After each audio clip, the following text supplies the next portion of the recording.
Summertime is heating up at Global Voice Broadcasting. Hot music, hot talk, and hot topics. All day, every day, 24/7.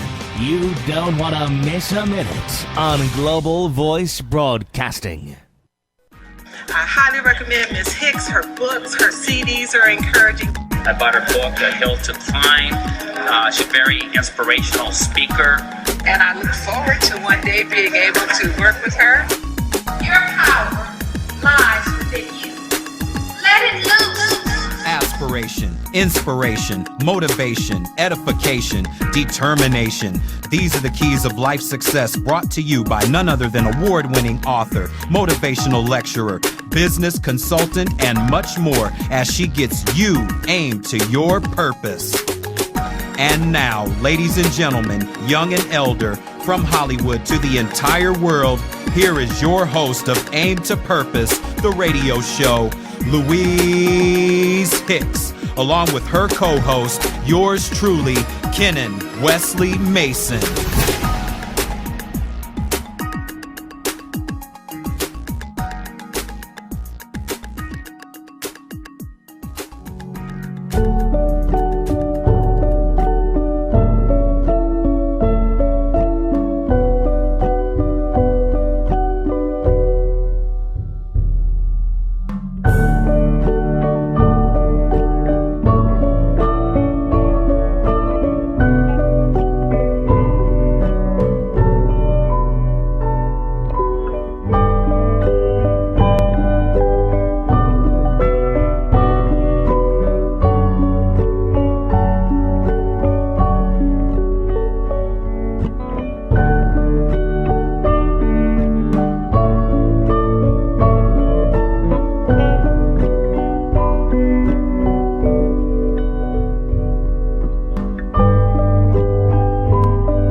For joining us again for another dynamic episode of Aim to Purpose, the radio show. Yes, and I am your host, Kenan Mason, as we welcome you. Good morning, good afternoon, and good evening to everyone listening and viewing us all over the world, as we welcome all of you to Aim to Purpose, the radio show.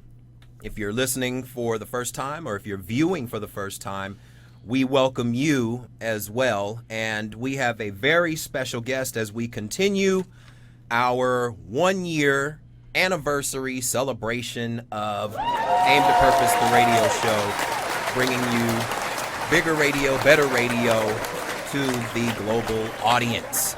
And our guest today, and we have a great topic for you today too. Our topic is foster care, the drugging of our children.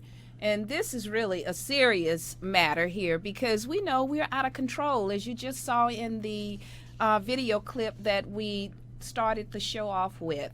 We are just out of control in America with drugging of our children, and it's starting from zero up, and it's so sad. So we thought we would bring you this show today, and we have a special in-studio guest, Mr. Fred Shaw, who is an author, and we're going to go into, he's an activist, and he knows so much about the drugging of our children because he's dealt with it, and we're going to share a little bit about him a little bit later in the show. Yes. But also, for those listening and viewing, please feel free to call in from anywhere around the world with your questions and or comments at 1-323-522-5482. Once again, from anywhere around the world, 1-323-522-5482.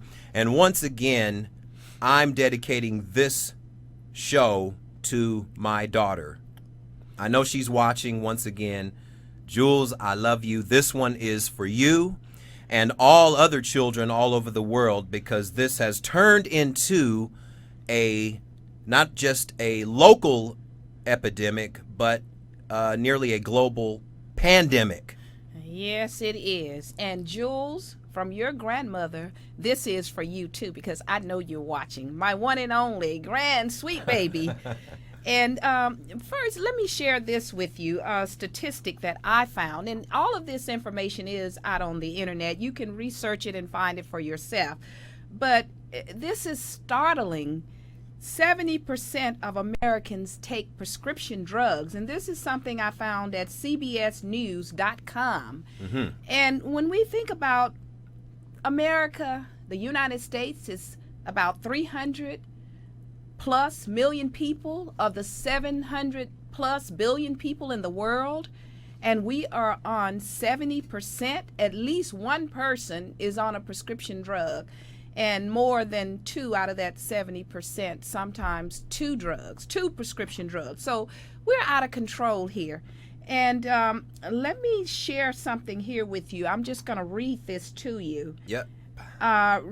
This is from Rochester, Minnesota, on the cbsnews.com that I found this, that says study shows 70% of Americans take prescription drugs.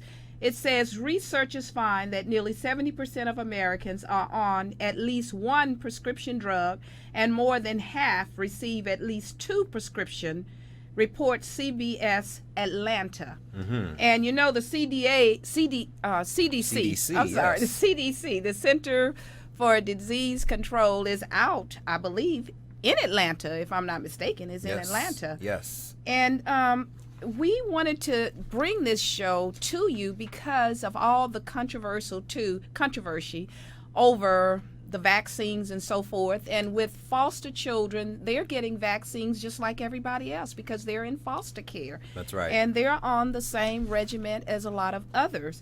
Now, let me share another quote from this same article.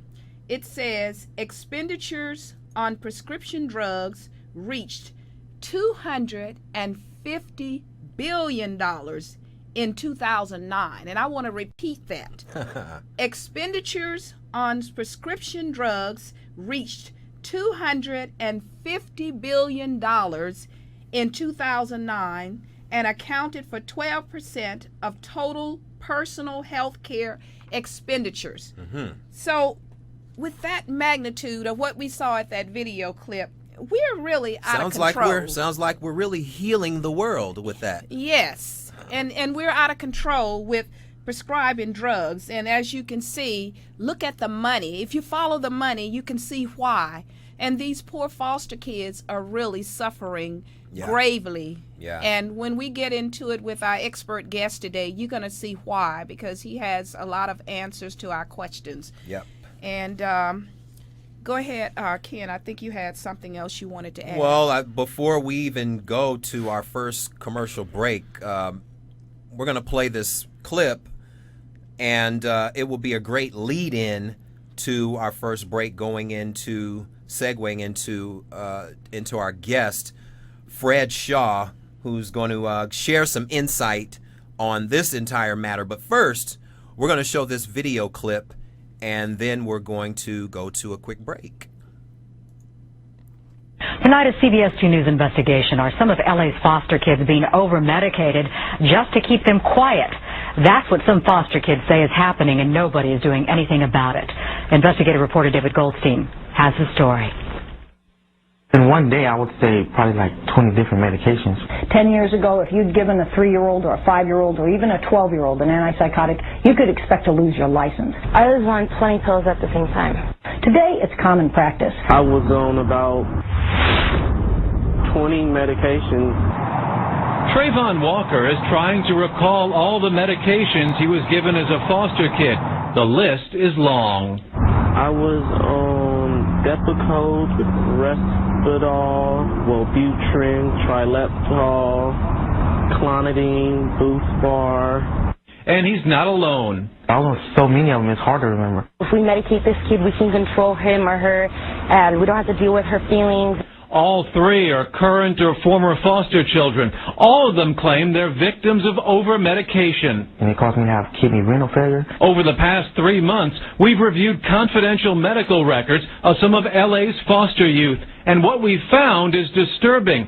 A 9-year-old taking 4 medications at the same time, a 6-year-old on Prozac, and there's this, a 3-year-old on the anti-schizophrenic medication Abilify. It's completely out of control. This veteran social worker, who would only talk if we concealed her identity and disguised her voice, says in her opinion the drugs weren't always given for medical reasons, sometimes for convenience. It's just shutting them up and shutting them down. It's a chemical restraint. We don't know what else to do with you. And sometimes for money, because many foster kids who receive drugs are classified as problem children, and by contract, group homes get paid more for those kids.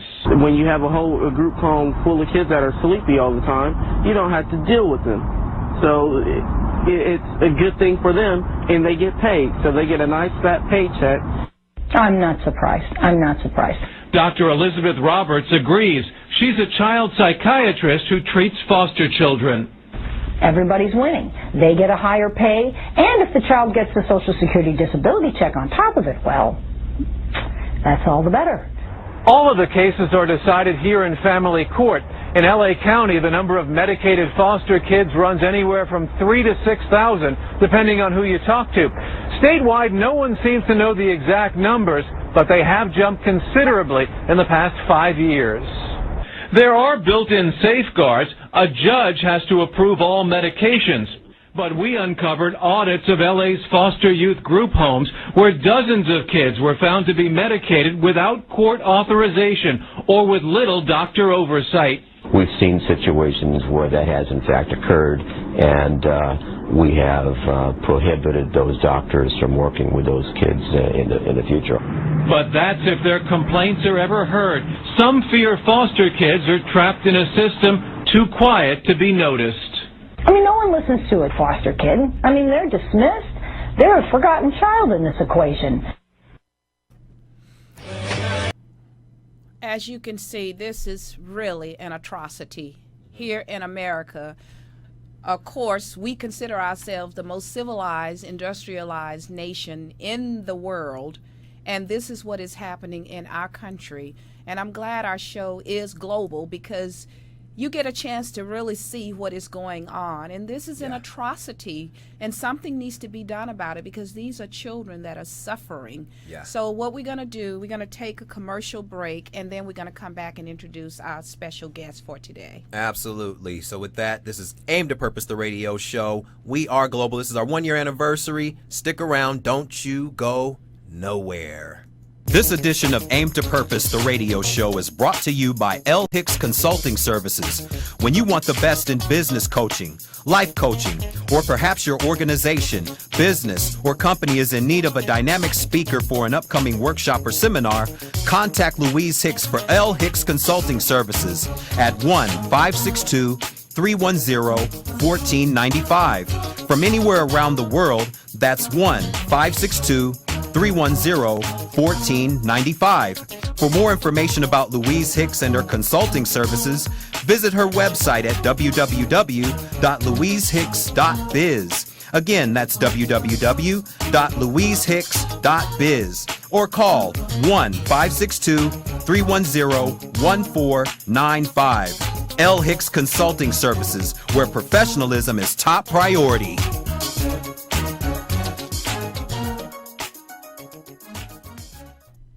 Hello, world. We are back. Again, I'm Louise Hicks, your host of Aim to Purpose, the radio show, along with my co-host, Ken and Wesley Mason. And today we are talking about foster care, the drugging of our children. So we're going to go ahead now and introduce our special guest for today. Yes. Frederick Shaw Jr. was born in Los Angeles, California, and attended several inner-city schools, including Pepperdine University. Fred is the son of one of Compton's most influential black women, Marcine Shaw, and has worked to curtail gang violence as a private citizen and as a law enforcement officer. Fred Shaw is co-founder and president of the World Literacy Crusade, an international organization whose purpose is to eradicate poverty, ignorance, and hopelessness in the inner cities and around the world. He is also the co-founder and president of Basic Life Institute and is executive director of its All Nations with United Hands program.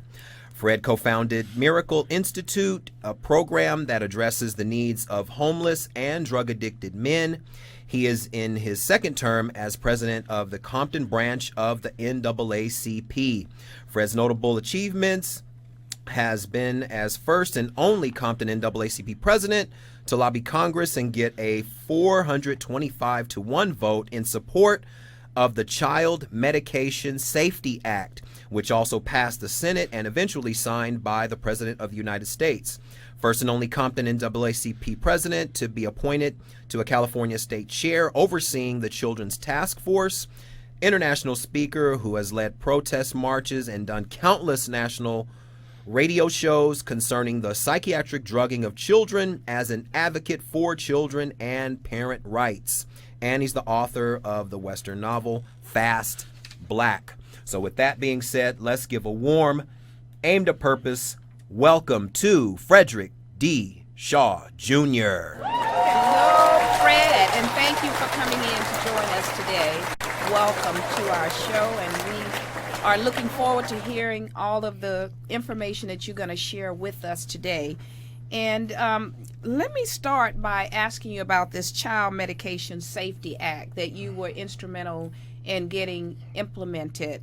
So what has happened with that? When was it implemented? Because it appears that the drugging of our children is getting worse. Well, first of all, I want to begin by thanking you for bringing me on your show. It's courageous of any one of us now that have the ability and the willingness to go out and help young people or stop the abuse that is going on to young people in our communities. The Child Safety and Medication Act came about because of the fact that it was discovered that parents were being forced to put their children on psychiatric drugs as a condition for being in school. Mm-hmm. So what would happen is that they would tell the parent that your child has a mental disorder and they need to be on a certain drug. The parent would reject that idea and say, no, I don't want my children on drugs and so forth. I will deal with them and use our home methods and so forth. Well, they would send it up to the psychiatrist. It would get rubber stamped without even ever interviewing the kid. Mm-hmm. And then it would come back down, and as the parent rejected it, then at some point, Children's Services would turn around and file child neglect or medical neglect against the parent, and then use that as a method to take the child from the home. They used it as leverage. Right. So they were basically bullying parents and forcing them to put their children on medication. Mm-hmm. This is an atrocity because, number one, no psychiatrist can guarantee you the side effects of those drugs. Right. That's right. They have no testing method to determine, or a scientific method of determining if you even have a mental disorder. So in the past, people dealt with their family members that had some type of mental illness or whatever. Now we are drugging 8 million children in America alone and 20 million children worldwide with these drugs. All of these kids can't have something wrong with them. Yeah. So when the majority need drugs, then something is wrong with the old minority. Yeah. You know what I'm saying? Yeah. And that's what we need to look at and deal with. Mm-hmm. Yes, we do need to look at and deal with that. And we need to do something about it, because the political system certainly is not doing anything, and they won't do anything unless we come forward, because many of them are bought out, and we know that the corruption that's going on, and we are suffering as a nation. And when I hear this figure, 8 million in the U.S., are those children you're saying? 8 million children in the U.S., and then 20 million worldwide, and that doesn't even account for the adults that are on these drugs. But today, of course, we're talking about the children in foster care, how they're being drugged, and it's so sad. And the reason for all of this drugging and claiming to be a mental health issue, and I can personally share with you a little issue about my daughter. I know you're familiar with the drug Ritalin. She's 25 now, and when she was in school, with my son being ill with cancer at 14, they wanted to put her on Ritalin. The school did, let alone get a diagnosis from a doctor. And now we have so many children on Ritalin until it is pathetic and it's destroying it. So what is the reason for all this mental health drugging of these children? I know you've expounded some up on it, but can you go a little bit deeper into it? Well, there's a saying, for whom the gods would destroy, they first subsidize. And so that means that what we're looking at is a system that was created by mental health that is being backed by the pharmaceutical companies. That's and right. I'm not anti-pharmaceutical. Right. They create diabetic medicines, they high blood pressure. There's a lot of good medicines that they create, so it's not like I'm anti-pharmaceutical. Right, right. However, Yes. a large proportion of the money that they make is based on these psychiatric drugs. That's right. And Ritalin is nothing more than kiddie cocaine. You know, Right. and they can. I'm they glad can, you said it, because that's true. Oh yeah, they can pretend, but the kids know they crushing it, they snorting it, they're doing the same things that people are like doing speed. with cocaine. It goes to the same receptors in the brain. That's right. You know, and a lot of these drugs are just a different form of a lot of the street drugs that we look at and see every day. LSD, all of these type of things. That's right. So, but the main thing is that you have a system where the pharmaceuticals became big enough, or as big as the oil companies. They're powerful. And when you, so what they did, very smart marketing, by the way. Oh, of course. You know, I don't fault them at all. Yeah, I'm not criticizing. You know, but what they've done is they've invested in political campaigns. Right. The activist groups that would normally stand up to them, they advertise in all of their programs at their banquets and things like that. Right.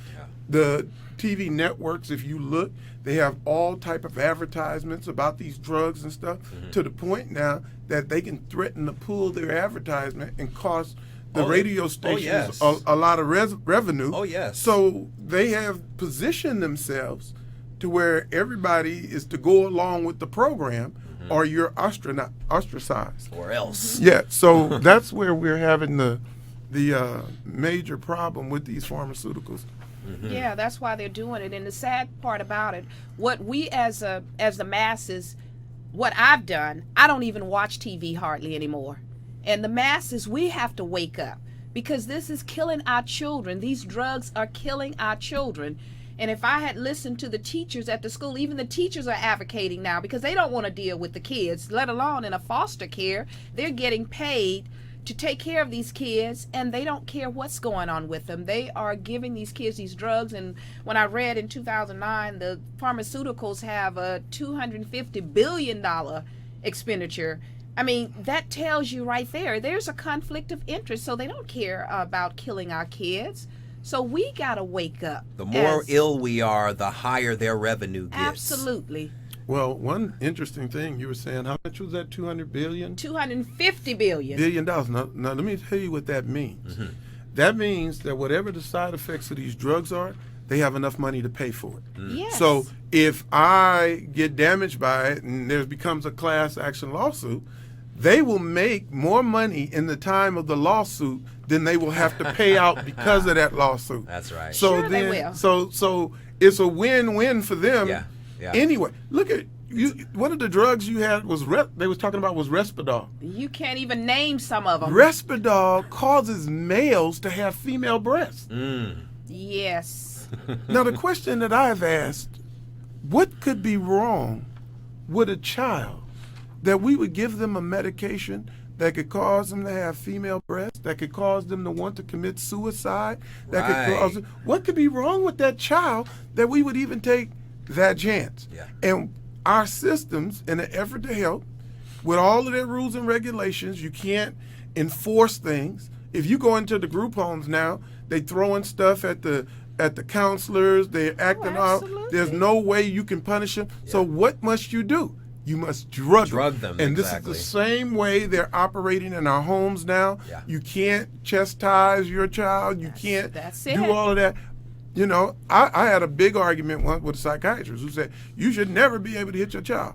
Well, when he leaves my home and goes out into the street and is confronted by the police, they can gun him down. Right. So why can't I chastise my own child? I'm not into corporal punishment and hurting kids and burning kids. And, you know, we're not talking about the over-the-top stuff. We're talking about a parent being able to take control of their home so that they never have to put their kid on medication. Absolutely. And if I had listened to the school, my child would have been one of those statistics, but I chose to do my research. And parents, this is a wake-up call. Yeah. Do your own research. It's all out there. Take care of your children because the system does not care about your children. This is about business, profit, greed, and corruption. Yeah. And you need to know that. They're doing it right now with the vaccines. You need to take your politicians out of office that don't care about your children. Yeah. Which leads me to a question, why are medical doctors doing this? Well, some years ago, I was sitting on a panel with Dr. Ann Block. She's the doctor that wrote the book No More ADHD. She's actually a medical doctor. Mm-hmm. And she told me at that time, that was 10, 15 years ago, maybe, 10 years maybe, she told me that the majority of the medical doctors were not familiar with the side effects of those drugs. Now, let me tell you how this works. Mm-hmm. A medical doctor usually has a lot of patients. They have to deal with a lot of research. They read the journals and things like that. Right. But the journals don't necessarily give you the bad effects of a lot of these drugs. Mm-hmm. Then what they count on a lot of time is the pharmaceutical reps who come and bring the information. I've seen them a lot too. of them are good salesmen. Yes. And they tell you this and they tell you that. And then at that time, the pharmaceuticals were spending about $13,000 a year on every physician in this country. Yes. So what that meant is that I don't know the side effects of these drugs. Right. I'm being told that these drugs are good and that they've been tested and they FDA approved and all of that stuff. Right. And I get to go to the Laker games and the Ice Capades and the orchestras, you know, as being a preferred customer or whatever, you know. Yeah. And so when you have that going on and the doctors don't have the time, most of your doctors are not bad people. No, they're not. But they don't have the time to really get in and find out what's going on. They don't have the time to research. And that is so true with many of them. But some of them do, and they know what's going on, but they don't care. But the ones that do care, they are speaking out now. And it's strange, but some of them are disappearing. Some of them are dying, saying they're committing suicide. It's really ridiculous what is going on now in our society because of this big profit and business in the medical profession. And it's not all the doctors. We have some great doctors that are speaking out, and we have drugs that are needed. For an example, emergency, if you have an accident or whatever. It's the over-drugging that's out of control and the greed. And I'll share something with you that when we had Dr. Michael Gator on our show, when we were talking about the vaccines, in confidence, he said that a pediatrician shared with him that 80% of their income come from vaccines. Now, where's the incentive to care for your child? And we know in the foster care system, there are children in there too that are getting vaccines because we have children that are 0. They're not even a month old that's put in foster care. So this is an atrocity, and it's an epidemic here.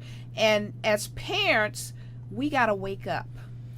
Yeah, most parents, well, I won't say most, but there are many parents that will not do their due diligence in seeing what the ingredient list, if you will, are for these pharmaceutical drugs. You have to remember that these are synthetic chemicals that are flowing through the pure blood of a child.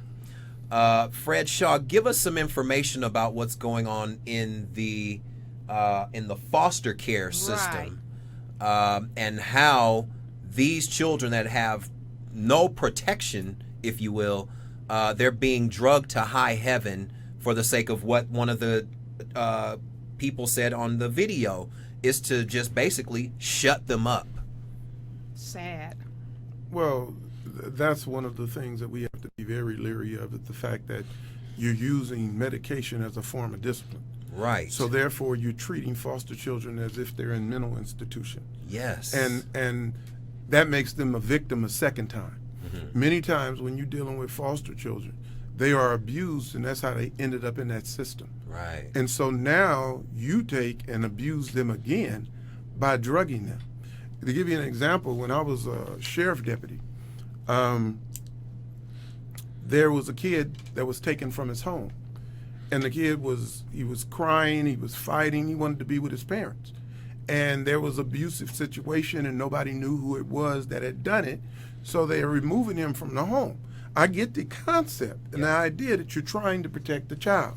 However, he goes into the foster care system, and they drug him because he's depressed. Right. Well, if someone came in this room right now and arrested us and didn't give us the information on why they were arresting us, we couldn't reach out to our family, we couldn't do those type of things, we would have anxiety, we would have depression, That's right. we would have all of that thing. So have a psychiatrist come and interview us within minutes of being incarcerated or detained will only produce the result that they want so that they can drug us. That's right. Absolutely. That's So right. I'm saying that we shouldn't even interview a kid until we've given him information to where he understands that, wait a minute, we're working on your best behalf. We're not just drugging you to shut you up and make you quiet and to kill your spirit.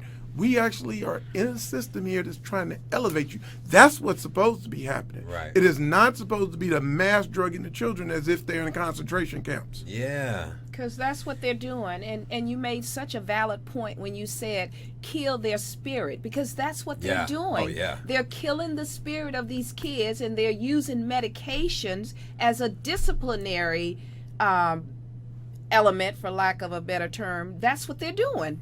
And it's an atrocity. It's insane. And these psychiatrists push these drugs because that's their livelihood, and the doctors that are doing it. And many of them will not speak out, like you saw on the clip, for fear of losing their jobs, their lives in many instances, like some have lost their lives.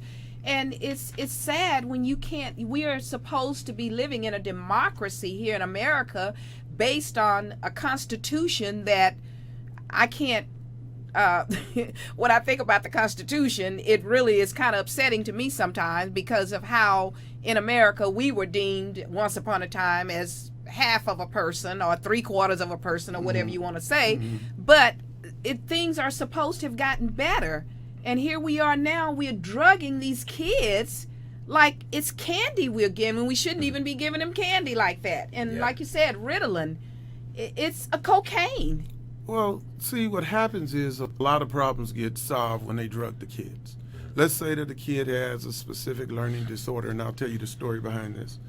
Well, if he has a learning disorder, then the school doesn't have to teach him because he has a learning disorder. Right. The parent doesn't have to feel any shame that their kid can't learn because he has a learning disorder. And then the kid doesn't have to take responsibility and put out the energy and the effort because he has a learning disorder. Yeah. I knew a young man that I arrested for dealing drugs. And I asked him, I said, man, why are you doing this? He said, I have a learning disability. I said, well, what disability? I can't learn math. Right. I said, somebody has pulled the wool over your eyes. I said, because if you didn't know math, you'd be dead already. Because you can't deal with that man's money out there as a dope dealer and get it wrong. Right. Because if you get it wrong, there's a penalty that you got to pay. Right. So it's not about that. I once, when I had my group homes, I went to a facility, and I was interviewing this kid that was placed on Ritalin. The kid was smart enough to put the Ritalin under his tongue, and then he would spit it out later. Good. Well, now, he understood, he figured out that the reason they was giving it to him was because of his behavior. Right. So what he did was change his behavior on his own. Right. The reports were he's doing better, the medication's working, and he wasn't even taking it. When they found out that he wasn't taking the medication, they didn't say, wow, this kid's behavior has changed. Right. What they did was gave him liquid Ritalin. You see? So they made sure it go down one way or the other. So when I went to the group home, drugging. I did an interview, and I said, now what do they say you have? He says attention deficit disorder. I said, well, tell me this. Now there's psychiatrists, there's social workers, there's psychologists, were all there. And I said, what's the longest you ever talked to a girl on the phone? He said, hours. Back then they were playing Nintendo. Of course. I said, what's the longest you played Nintendo? He said, one day, all day. I said, you ever read a full comic book? Yeah. Did you understand what was in it? Yeah. Did you get the girl to be your girlfriend when you was talking to her? Sometimes, but not all the time. I said, you can come to my group home. The psychiatrist said to me, what did that prove? I said, it proves that he can pay attention to anything he's interested in. Absolutely. That's right. You see what I'm saying? So that's where they missed the boat. Because they're not looking for that. No, they're not. That's right. I took him into my group home, and he turned out to be a very good kid. A track, he runs, and I've done that with other kids. One of my kids went to USC for years and played on championships, and then played for the Philadelphia Eagles. And you know, if you reach these young people, that's right, and you get their attention, that's why I developed this whole mentoring program that I've wrote this book about and a curriculum, because you can reach these kids without these drugs. Of course. Sure you can. Of course. It's about genuinely caring about the kids and stop miseducating our kids, because we know our school system ranks at the bottom of any civilized industrial nation.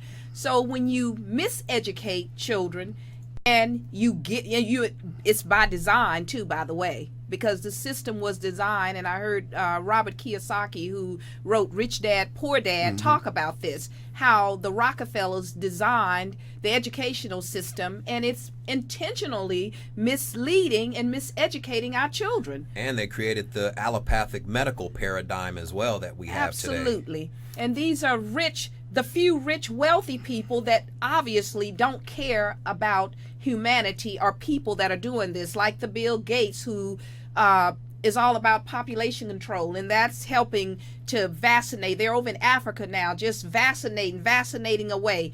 And this foster care system, that's what they're doing to these kids. So what are the what can we do, Fred? I'm going to ask you this question, then we're going to take a break. What can we do as a people, the masses of people here in America, to help to stop this? But before you answer that, let's take a commercial break, and then we're going to come back.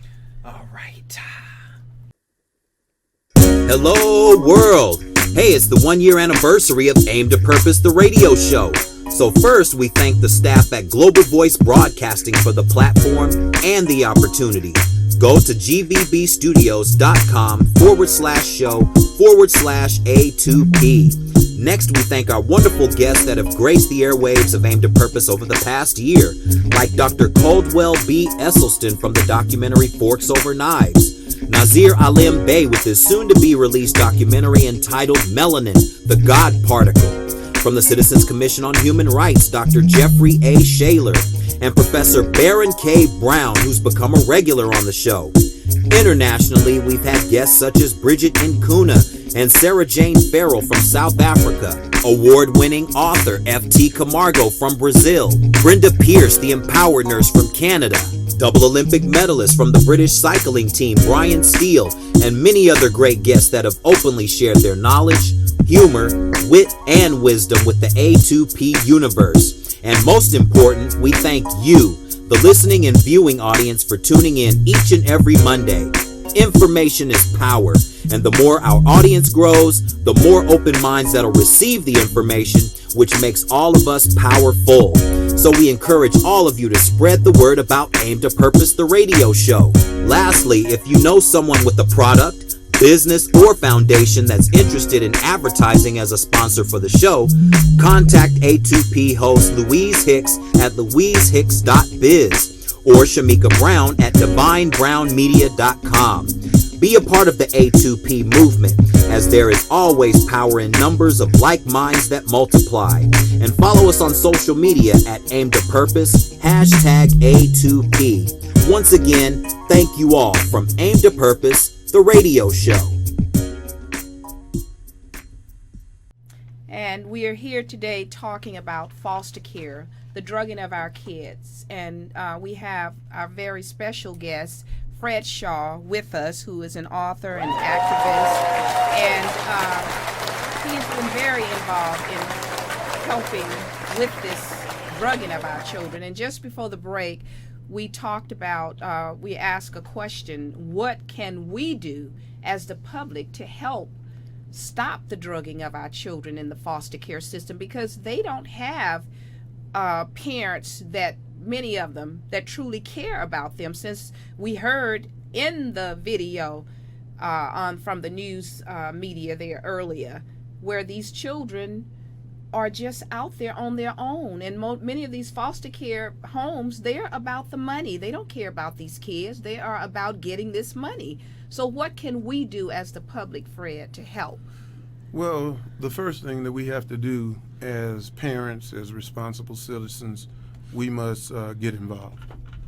We must research and find the information on what is happening to our children, and then take responsibility for it, step up, and become mentors to these young people, and become a force ourselves.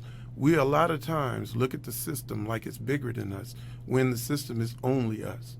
The politicians that sit in the seats of the Assembly and the Senate were voted in by the people, and the people have to take, the responsibility for what happens in their community. And those people who enforce rules that counter what we're trying to do as a civilized society must be taken out of office, and we must exercise our rights as human beings. It's you talked about the vaccinations. It is really interesting that when I was a child, and I don't mind saying I'm 60 years old, just the 3rd of July, and when we caught the measles, we caught chicken pox, we caught the mumps, we caught all this, and we weren't dying and wasn't going under. And then they scare everybody. Well, my kid is not vaccinated, so I can't go to your school. Well, wait a minute. Yeah. If your kid is vaccinated, then your kid shouldn't be at risk if my kid get the measles. Absolutely. Right. Where's the common sense here? But nobody's looking at that. And even though I'm here to talk about the psychiatric drugs, I just wanted to piggyback on what you were saying there, because common sense isn't all that common. Right. And we pass laws that work more as punishment than enhancement.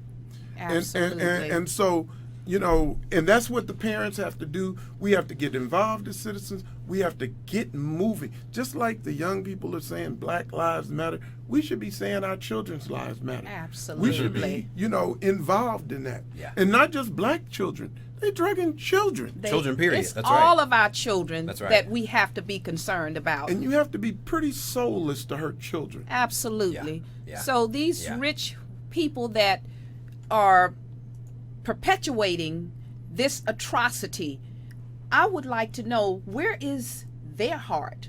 Where is their soul? Or do they have one? Yeah, I was getting ready to ask you, who said they have one? Because how can you drug children, babies? When, not to make this religious, but when money become your God and you serve money, that's it. Then that's what it's about. When I had my group home, I could have made $64,000 more a month if I would have drugged the children. I refused to sell the souls of the babies, who were, teenagers, right, for the money. Yeah. I would have loved to have lived in Hollywood Hills and drove a BMW, but how can I sell them out, knowing what these drugs can do, knowing the side effects of these drugs? And so, but I was told by politicians, you should drug them. Because the money, because they're bought. Many of our politicians are bought, and it seems to become more difficult now to find decent people that do have a heart and a soul, like you're saying, and we got to vote them out. We must take some action, like you're saying, Fred. These kids in these foster care homes are dying. They're suffering. They have nowhere to turn. They're sleeping all day, as the young man said. I don't know how he got out in the news clip. And we have another clip we want to show quickly before we run out of time, just to share with you what is really going on in these foster care homes. It's so sad. Where am I at? What am I doing here? What happened today? What went wrong? They asked me if I knew why I was there, and I had no idea. I asked them what had happened, and they told me that I had taken a gun to my third period class and held them hostage for a number of minutes. What bothers me about this whole thing is that now we know that Corey was hallucinating on Paxil just a month after he went on them. Corey is afraid to tell us about the hallucinations and the bad dreams because he thought he was going crazy. This is a Mormon boy who had never smoked or drank, never used illegal drugs, didn't know what a hallucination was from Adam. The first drug was Ritalin, and that was really, really bad. Because they told my mom that I had ADD, ADHD. They started focusing on me and, forgot about everybody else, and they just looked at me and focused on me. And it makes you feel like you're really, really tired, you don't want to eat. Between 1995 and 2000, the number of prescriptions of psychotropic drugs of all kinds for kids more than doubled. The problem with being a child in America today compared to 20 or 30 years ago is that if you are different, if you are agitated, if you are extremely active, you will fall under the gaze of the helping professions, the so-called helping professions. I don't remember anyone I went to school with being on a mind-altering medication. But now, the number of children on drugs in this country is astronomical. Jefferson County 911. Yes, I'm a teacher calling by high school. There is a student here with a gun. Eric Harris was taking the antidepressant Luvox for a full year while he developed all his bizarre and violent fantasies. And the school is in a panic, and I'm in the library. I've got students down under the table, kids. Heads under the table. I believe that Eric Harris was literally driven crazy, as so many other children have been, while taking this antidepressant drug. I think the pharmaceutical companies realized a while ago that there were huge profits to be made on playing on parents' fears and also playing on a generation of parents that was looking for the convenient way to raise their children. ADHD is a means of making paying patients out of normal individuals, and once they are given a prescription and put on medications that are virtually never discontinued, they have lifetime paying patients. That's what's behind the epidemic. And that is so true. That is what's behind the epidemic. And if I had put my daughter on Ritalin, but I did the research, and she's 25 and running a business now, functioning just great. Perfectly. And perfectly functioning. And I'm 64, and as Fred had mentioned about the drugging, I mean, I had a vaccination, had 6 of them or so back in the 50s, late 50s, late 50s, because I was born in 51. And I had chicken pox, measles, and all of that stuff. And this was after being vaccinated. After being vaccinated, yes. This is after. So, I mean, where's the common sense here? We got to get back to common sense and realize and see and follow the money here. And this is supposed to be another point I want to make. A Christian nation. And what happened to our Christian nation? Yeah. These children are born pure for the most part. Yeah. Their bodies are pure and innocent. God has created our bodies to heal itself. I mean, if you cut yourself, you give it long enough, it's going to heal. That's right. Even if you're diabetic, it heals over a period of time. And like I said, we're not knocking pharmaceutical drugs or doctors because they have their place. What we're knocking is we have become so greedy and so corrupt in America until we are out of control with pill popping and walking around with medicine cabinets. I am not on any drugs. Had I listened to some doctors, I would be, but I challenged them. And I'm not on any drugs and never took illegal drugs either. So Fred, share with us some more information about why the problem with being labeled mental ill in the foster care system. These children are being labeled mentally ill when they're really not mentally ill. Well, the number one problem is if you watch the news, anytime a person has been labeled with a disorder or on medication, if they get killed by the police and so forth, it's brushed off as if, well, they were mentally ill. Mm-hmm. And so it's that label follows you all of your life. That's right. And when you're on those drugs, you basically become incapacitated. Mm-hmm. And you can't function like you should. Even a person who's a long-time weed smoker has difficulty maintaining their jobs, their concentration, and things like that. In the beginning, they said these drugs made you concentrate better. Yeah. Now we're seeing that they're making you homicidal and killing people. Yes. And the suicidal. effects of them. And that's one of the warnings in the commercials, that they could cause suicidal thoughts or including death. Let me say, the Citizens Commission on Human Rights, yes, CCHRint.org, Mm-hmm. they have been at the forefront of this fight. They helped me with the Child Safety Medication Act. They worked behind the scenes helping me push that through the NAACP toward the White House.